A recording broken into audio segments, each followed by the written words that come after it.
আজকের এই কেকটা ব্লুবেরি ফ্লেভারের সঙ্গে একটা ক্রিকেট থিমের ওপরে পুরো কেকটাই কিন্তু কমপ্লিট করেছি। এই কেকটাতে দেখুন অন্য কোনো রকম কোনো সুগার বল অথবা অন্য কোনো ডেকোরেশনের কিন্তু এখানে দেওয়া নেই। এখানে একটা মাঠের থিম মানে ঘাস নজেল দিয়ে এখানে ডেকোরেশন করা হয়েছে আর ক্রিকেট থিম। তো সবার আগে আমি এখানে নিয়ে নেব ভ্যানিলা স্পঞ্জ, যেটা আমি 3টে লেয়ারে কাট করে নিয়েছি। এবার নিচের লেয়ারটা উল্টো করে তারপরে একটু সুগার সিরাপ দিব। সুগার সিরাপ দেওয়ার পরে কিন্তু আমি এখানে স্টার উইপ কোম্পানির ভ্যানিলা ক্রিম, তার আগে বোর্ডে একটু ক্রিমে নিলাম কারণ আমার কেকটা যেন না হেলে। এবার দেখুন এই ফ্লেভারটা যেহেতু আমি বাটার স্কচ দিব, এর জন্য আমি এখানে ইউজ করব মালাস কোম্পানির বাটার স্কচ কারাস। দেখুন এখানে বাটার স্কচ কারাস মালাস কোম্পানির। ওকে, তো এটা দিয়ে আমি কিন্তু ফার্স্ট লেয়ারটা ভরে নিলাম। ক্রিমের উপরে ক্রাশটা দেওয়ার পরে আপনার হাতে যেটা থাকবে নাইফ অথবা স্কেল দিয়ে কিন্তু কিছুটা এরমভাবে ক্রিমের সঙ্গে ক্রাশটাকে মিক্স করে দিতে হবে। তারপরে দেখবেন ক্রিমটা সমান হয়ে যাওয়ার পরে মিডিলের সেই স্পঞ্জটাকে কিন্তু মিডিলে আবার রাখতে হবে। দেখুন আমি স্পঞ্জটা কতটা স্পঞ্জি এবং ফ্লাফি হয়েছে।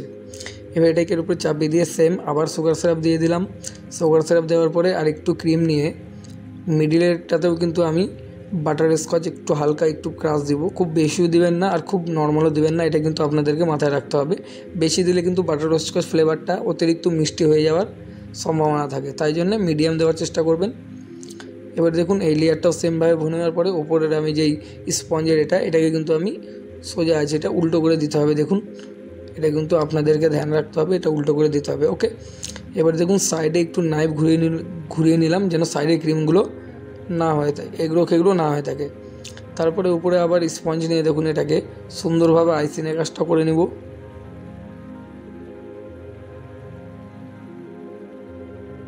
আস্তে আস্তে কিন্তু নাইফ বা আপনার হাতে যে নাইফ প্যালেটটা থাকবে, আমি এখানে স্কেল ইউজ করছি, সেটাকে কিন্তু এরকমভাবে আস্তে আস্তে কিন্তু এদিক সেদিক করে ঘুরিয়ে নিতে হবে।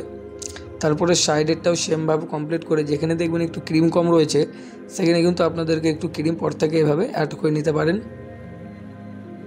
তারপরে প্লাস্টিকের এই চিমনিটা দিয়ে দেখুন হালকা হাতে ধরে কিন্তু জাস্ট কেকটাকে আমি ঘুরিয়ে নিচ্ছি। ওকে, এবার আপনাদের কি করতে হবে, ওপরে যে দেখুন ক্রিমগুলো জমাটো রয়েছে এগুলোকে আপনাদের প্যালেট নাইফ অথবা আপনারা যে স্কেল ব্যবহার করলে স্কেল দিয়ে হালকা হাতে এভাবে করে টেনে নেবেন। এবার পুরোটা হালকা হাতে টেনে নেওয়ার পরে যখন দেখবেন কেকটা মোটামুটি ফিনিশিং হয়ে গেছে, তারপরে আবার হাতে একটা প্লাস্টিকের কার্ডবোর্ড নিয়ে মানে মোটা সিট নিয়ে এটাকে পুরো ফিনিশিং দিতে হবে। আর একটা জিনিস যেটা আমি কিন্তু পুরো কেকটা ওখানে ভ্যানিলা ক্রিম দিয়ে আইসিং করে রেখে দিলাম। তারপরে দেখুন আমি আলাদা করে কিন্তু কিছুটা এখানে স্টার উইপের ভ্যানিলা ক্রিমের সঙ্গে একটু পিঙ্ক আর একটু ব্লু কালারে এখানে দু ফোঁটা করে অ্যাড করে নিয়ে কিন্তু এটাকে একটু ফেটে নিলাম। ফেটে নেওয়ার পরে একটা পাইপিং ব্যাগে এটাকে ভরে নিয়ে কিন্তু আমি এবার কেকটার উপরে অ্যাপ্লাই করব। দেখুন পুরো কেকটাতে কিন্তু আমি কালার মিক্স করলাম না, আমি কিন্তু প্রথমে ভ্যানিলা ক্রিম এখানে ইউজ করলাম, তারপর থেকে কিন্তু আমি এটাকে অ্যাড করছি। এই ছোটো ছোটো টিপসগুলো বন্ধুরা আপনাদেরকেও মাথায় রাখতে হবে। আশা করছি কেকের ডিজাইনটা কতটা সহজ আপনারা দেখে খুব ভালোভাবে বুঝতে পারছেন। তো এখনও যারা আমার চ্যানেলটিকে সাবস্ক্রাইব করেননি এখনই সাবস্ক্রাইব করুন আর চ্যানেলটিকে লাইক শেয়ার আর সাবস্ক্রাইব অবশ্যই করবেন।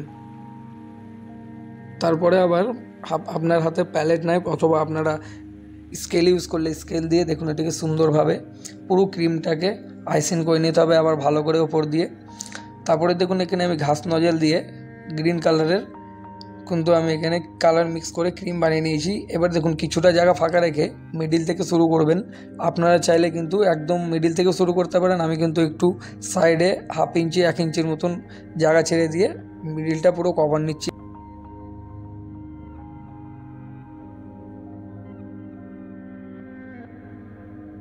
উপরের স্টেপটা যখন দেখবেন হয়ে গেছে, এবার এটাকে নাইফ বা স্কেলের দ্বারাতে একটা বোর্ডে কিন্তু উঠিয়ে নিতে হবে। বোর্ডে আমি এখানে ইউজ করলাম রাউন্ড শেপের, আপনারা চাইলে স্কোয়ার শেপেরও বোর্ড এখানে ইউজ করতে পারেন। দেখুন প্যালেট নাইফটাকে আস্তে করে ঢুকিয়ে এটা হালকা করে ব্যালেন্সিং করে উঠিয়ে কিন্তু সুন্দর করে বোর্ডের উপরে রেখে নিতে হবে একদম মিডিল পজিশানে। ভালোভাবে দেখে নেবেন চারিদিকে যে কেকটা মিডিল পজিশানে বসেছে কিনা, তা নাহলে কিন্তু অনেক অসুবিধা হবে। এবার নাইফটাকে বের করে দেওয়ার পরে নিচে কিন্তু সেম নজেল দিয়ে আমি আরও একবার বর্ডার এখানে মেরে নিব। দেখুন জাস্ট কিচ্ছু না, হালকা হালকা করে প্রেস করব, ক্রিমটা কিন্তু বেরোবে আর উপর দিকে নজেলটাকে টেনে নিতে হবে। ঠিক আছে, এইভাবে কিন্তু পুরো কেকটা নিচেরও আমি কিন্তু কভার নিয়ে নেব।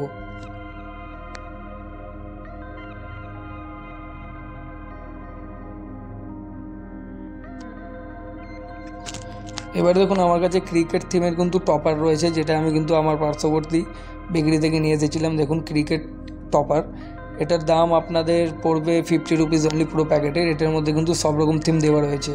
তো এবার এটাকে বের করে আমি কোনটা কোথায় দিব একবার দেখে নিয়ে কিন্তু সুন্দরভাবে টপারগুলোকে কেকের উপরে ড্রপ করে দিতে হবে। এবার দেখুন সবচেয়ে বড় যে টপারটা আছে সেটা আমি মিডিলে দিব। তো এবার এখানে কিন্তু স্টিকটা অনেকটাই বড়, যার জন্য কিন্তু আমি এটা স্টিকটা আমাকে নিচে থেকে আবার কাটতে হবে।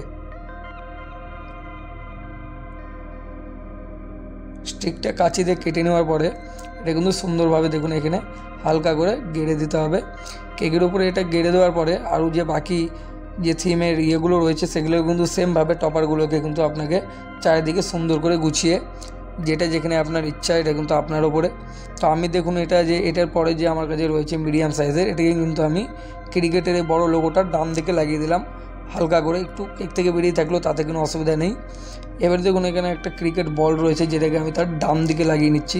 আপনারা চাইলে ডান দিকে বাঁ দিকে সেটা আপনাদের চয়েস, আপনারা কোন দিকে লাগাবেন। এবার দেখুন বাকি যে আমার কাছে দুটো টপার আরও রয়েছে ছোট সাইজের, সেগুলোকে কিন্তু আমি সামনের দিকে দুদিকে লাগিয়ে দিব। এই দেখুন একটা আমার কাছে রয়েছে এই ক্রিকেট আর হেলমেট টাইপের কিছু একটা এখানে আঁকা আছে, আর একটা দেখুন এখানে ক্রিকেট লেখা রয়েছে, ক্যাপ এবং বল দিয়ে একটা কিছু ডেকোরেশন আছে। ওকে, তারপরে যখন আপনার টপিংটা পুরো হয়ে যাবে, এবার দেখুন আমি এখানে হ্যাপি বার্থডের একটা স্কোয়ার শেপের পার্পল কালারের কিন্তু একটা টপার নিয়ে রেখেছিলাম, সেটাকে আমি ইউজ করলাম কেকের একদম সামনে। এটা হয়ে যাওয়ার পরে আমি কিছু গোল্ডেন কালারের পেপার, গোল্ড পেপার যাকে বলে, এটাকে কিন্তু দুদিকে একটু একটু করে ছিঁড়ে হালকা হাতে কিন্তু লাগিয়ে নিলাম। এতে কিন্তু আমার কেকটাতে একটা সুন্দর লুক এসছে। এবারে গোল্ডেন পেপারগুলো লাগানো হয়ে গেলে আপনাদেরকে টপারটা একটু টাইট করে লাগিয়ে নিতে হবে। এবার দেখুন কেকটা কিন্তু মোটামুটি যখন দেখবেন কমপ্লিট হয়ে গেছে, এটা কিন্তু কেকের আমার ফাইনাল লুক। এবার দেখুন কতটা সুন্দর লাগছে কেকটা। আর আমার চ্যানেলটিতে যারা এখনও সাবস্ক্রাইব করেননি অবশ্যই সাবস্ক্রাইব করবেন, এতে করে আমার যে কোনো নতুন ডেকোরেশনের কেক আপনার কাছে সবার আগে পৌঁছে যাবে। আর লাইক কমেন্ট করে জানাবেন বন্ধুরা পুরো ভিডিওটা আপনাদের কেমন লাগলো।